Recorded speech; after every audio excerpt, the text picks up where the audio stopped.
should be of no surprise to you that I am a huge fan of the Amazing Digital Circus. I mean, look at me.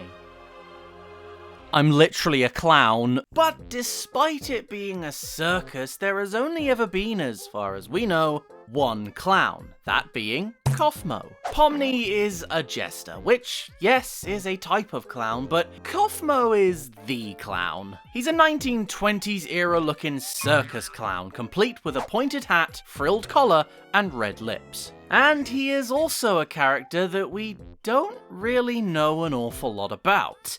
He's mentioned during the intro of episode 1, but by the time we see him, he's already abstracted. I've always felt a sadness for Kaufmo. Although we never met, I still feel like I miss him somehow. The funeral scene in episode 2 really highlighted that this wasn't just a throwaway gag or disposable monster for the pilot. Kaufmo was a person in this world and a friend to these characters. His death clearly meant something to them. And it's just a shame that we don't really know the first thing about him. Until now. That's right, for this quickie, I'm going to be putting on my Sherlock hat and trying to find out everything I can about Kaufmo the Clown. Firstly, let's take a look at how the other circus residents talk about Kaufmo. We only really get a couple of lines in episode 1 directly referring to him, those being, "We should go check on Kaufmo. I'm pretty sure he'd like to meet Pomni." I think Kaufmo's gone insane. Last time I spoke with him, he was rambling endlessly about some exit. We're getting one of our friends. How is Kaufmo doing? I hope he's not still mad at me for not laughing at his jokes. and one moment when Ragatha speaks directly to his abstracted form. Kaufmo, listen! I know we didn't always get along, like when you called me out for fake laughing at your jokes. I swear I really did think they were funny. I was just having a bit of a bad day! So from these lines, we can actually tell a few things. Kaufmo would like to meet Pomni, which to me implies he is known as friendly, outgoing, and eager to meet new people. Ragatha even refers to him as a friend, which means they at least like each other. He makes a lot of jokes, and from what people have been saying, they didn't seem to land most of the time. I know we didn't always get along, for me implies his overeager joke-telling got on people's nerves a bit, which I can honestly relate to. Lastly, Kinga showed at least some concern that Kaufmo's gone insane, and did display some relief that he hasn't completely lost his mind. Though why he didn't want to check up on him confuses me. At a stretch, I could see this maybe implying that Kaufmo's recent mental state caused him to become confrontational in some way, though that is purely conjecture at this point. So that's not much to go off of. He was a friendly clown who told bad jokes and might have been socially awkward. Can I sue Glitch for stealing my identity? But, my Clowny pals, there is a treasure trove of evidence on Kaufmo's character just behind this door. That's right, his bedroom. Now, I guarantee that most of you have probably never really looked that deep at Kaufmo's room before. Probably because you all have families and careers, but that's why I'm here. Kaufmo's bedroom only appears for a few seconds in episode 1. It's very dark inside, and you're probably too focused on the eldritch tar monster to take in the scenery. But these four walls hold some interesting revelations, namely that Kaufmo is an artist. You heard me right. Kaufmo was a painter, a drawer, and possibly even a crafter. Throughout his bedroom, we can see examples of his artwork, much of which seems to have either been created or modified during his final days. We'll get into the paintings specifically in a moment. On his desk, we can see a hammer and a pair of scissors which appear to be laying on top of some paper. There's a radio which could be for listening to music while he draws, something a lot of artists, myself included, like doing. We can see in this wide shot the radio is not near his bed, so it isn't being used as an alarm clock, and we can also see a chair near the desk, which to me says that this is not just a nightstand. Kaufmo is regularly sitting here, presumably artsing and craftsing. At the front of his room, we can see two more key items, a stepladder and a red felt tip pen. Obviously, we can see where the felt tip pen was used most recently, but where did he get it from? I think it's entirely possible that this pen is from his own art supplies. Which, true, we cannot see directly in any shot of his room, but there are plenty of places they could be, such as under his bed or on the obscured side of the desk. But what about the stepladder, I hear you ask? Well, evidently that too was likely used during his final bout of madness to reach the top of his walls, but the hammer on his desk implies to me that he is hanging up his paintings. Now, many of the paintings on his wall are grim, dark, or disturbing, which I feel does somewhat conflict with our pre-established happy-go-lucky clown character. But I put it to you, the viewers. What if these aren't the original pieces of art that Kaufmo had on his wall? What if they were all painted or altered recently? Kinga mentioned that Kaufmo has been having bad mental health as of late, that he kept rambling about some exit. And what word is written all over his walls? That's right. Exit. Now, we know that the exit did exist. It was part of an unfinished adventure Kane was constructing. Kaufmo obviously saw this exit on numerous occasions, trying and failing to get the others to believe him, having his questions denied and dismissed by Kane, all of which sent him down a spiraling path of paranoia and isolation. Almost all of the paintings or pictures on Kaufmo's wall play into the theme of exits or of being trapped and alone, but there are two notable exceptions. The first is this painting, which appears to be of a potted plant wherein Kaufmo has drawn angry faces over the flowers. This could have been done as a result of the madness, or may even just be a painting of one of Kane's adventures. There really isn't much I can say about this one. But the two at the front are a little more interesting. They are clearly depicting abstraction, the process in which yada yada, you've seen the episode. But why? Did Kaufmo foresee his own end? Or perhaps did he paint these during his abstraction? Technically, we've never actually seen abstraction happen, only the end results. Pomni had a dream about it, sure, but that's just a dream. I've had dreams where I drove a car.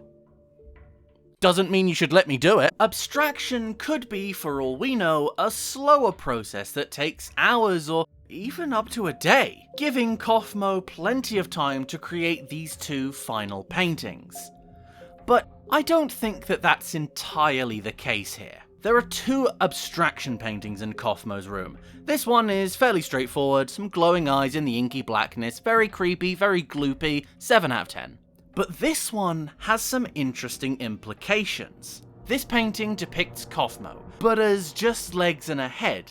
He's crying and frowning and appears to be in a forest. These look like trees to me. And he's encountered an abstraction. Why is written in red above it. There is a lot to unpack in this painting.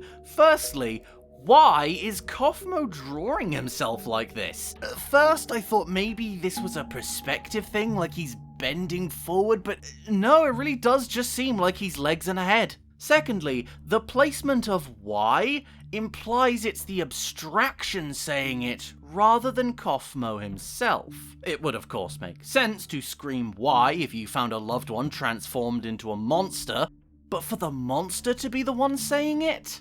I believe that Kaufmo saw someone abstract. Perhaps the why in this painting was the last thing they said before succumbing to their mental collapse.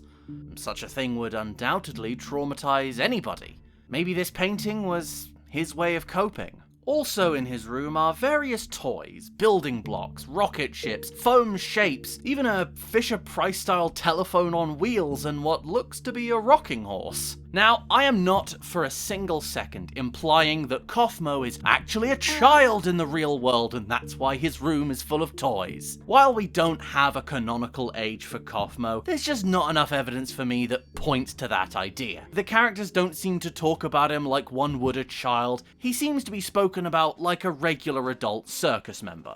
But if he's an adult, why the toys? Well, there are a few possible reasons that come to mind. Firstly, and perhaps most simply, he's childish. He's a kid at heart. Maybe the toys brought him some sense of comfort. I own toys for much of a similar reason. Once again, identity theft. Another is that perhaps the toys are simply decorations that Kane provided Kaufmo with for his room. Pomni also has a lot of thematic set dressing in her bedroom, which we see in episode 2. It's hard to go any further with this theory, as currently the only bedrooms we've seen the inside of are Kaufmo and Pomni, so we can't really compare them to the others. The third and final theory ties into the idea that Kaufmo was a crafter. Maybe he made these toys, perhaps on top of painting and drawing. He tinkers. The hammer in his room could have also been used to put together the rocking horse. Before we move on from Kaufmo's room, there is one thing I wanted to point out. There are 2 carvings on Coffee's bed which don't just say exit. The first of which pretty likely says can't sleep. And that begs the question, could he simply not fall asleep at all? Or was he plagued with nightmares or paranoia that something or someone would come for him in his sleep? The second carving is at the foot of the bed, and at first I couldn't make out what it was saying. What did he say? But then I saw it from a different angle and it clearly says, what did the exit say to the... And that looks like the top of a C to me, and if I were auto-completing the sentence like a phone keyboard, I think the word I'd use is clown. And wouldn't you know it, on this painting by the door we can see that very phrase. What did the exit say to the clown? Sadly, we don't get the punchline to this joke. Maybe this was meant to be the punchline. Obviously, it's formatted like a joke. Kaufmo was known for telling those. Maybe this is what Kaufmo was saying to Kinga the last time they spoke. I can't imagine any punchline Kaufmo may have come up with would make anybody laugh at it either, which leads me to theorize that his mental state actually deteriorated slowly over a few days, rather than being a sudden overnight thing. Let me explain. Kaufmo was known for telling jokes, so maybe during these final days he tried to keep telling them in order to hold on to some sense of himself. But due to his exit obsession and his failing mental state, he kept replacing random words with exit, thus making the jokes unfunny, causing people to fake laugh or simply not laugh, and drive him further into isolation. Moving away from episode 1, we see in episode 2 a funeral is held for Kaufmo. Well, this ought to give us some much needed answers. We get to hear what his friends have to say about him. The stories they tell will finally answer the... Why must you make my job so hard? So this scene is beautifully played with no audible dialogue, leaving us to infer from body language and music alone the feelings of the characters. Let it be known, I 100% would not change this scene. I think it's great, it's beautiful, but I can't lip read at the best of times, and 2 of these people don't have mouths. But what if I told you that despite the lack of spoken words, this scene has a very important piece of lore hiding in plain sight? Boom! During her eulogy speech, Gangle is seen holding a drawing of both her and Kaufmo. This picture links a bunch of my previous theories together. Kaufmo is an artist. He drew this picture as a gift for Gangle. He used to make people laugh before his madness. This is shown in the drawing. He was kind, he loved his friends, he likely made gifts for the other circus residents too. But how do we know that Kaufmo drew this? We see Gangle drawing in the opening of episode 3. What if Gangle drew it? An interesting suggestion. But if Gangle drew it for Kaufmo, why wouldn't it be in his room, and wouldn't it have been defaced? And honestly, what feels more likely? That you'd show off one of your own works of art at a friend's funeral, or present a cherished gift that they gave to you? My theory is that Kaufmo, the artist, gifted this drawing to his closest friend, not Jax, as people in the fandom believe, but Gangle. Everyone else at the funeral had something emotionally impactful to say about Kaufmo, but only Gangle brought with her a physical memory. When Jax shows up at the Zooble hole in episode 1, which sounds very weird out of context, Gangle immediately asks how Kaufmo is doing, showing a deep remorse for, in her mind at least, upsetting him previously. And as mentioned before, we see her drawing in episode 3. This could be her remembering her friend by taking up the same hobby, or perhaps they were both arty, which is why they were such close friends. Artists love receiving art from their peers, it's just a fact. And so, that is my version of events. Kaufmo the Clown was an artist who at some point witnessed the abstraction of a friend, and was later driven into a state of intense paranoia by Kane's gaslighting over a disappearing exit door. He was crafty, loved making toys, and was best friends with fellow circus resident Gangle. But he would slowly lose himself over a number of days, losing as well his ability to tell coherent jokes and becoming more and more confrontational. This would force him deeper into the lonely isolation of his bedroom, where he would produce or deface many paintings as he slowly succumbed to abstraction, alone and afraid. But hey, that's just a theory. A clown theory! Look, I'm probably not going to be doing this kind of video ever again, so let me have one. Thanks for watching, every clown! With episode 4 of the Amazing Digital Circus coming out soon, I guess we'll see if I was accurate in any of my theories. But even if I wasn't, I still had a great time making this video, and I hope you enjoyed watching it. I will hopefully be back before Christmas with a video delving into the origins of one of the world's most famous clowns, and the story of how they disappeared. I'll see you then. Bye bye!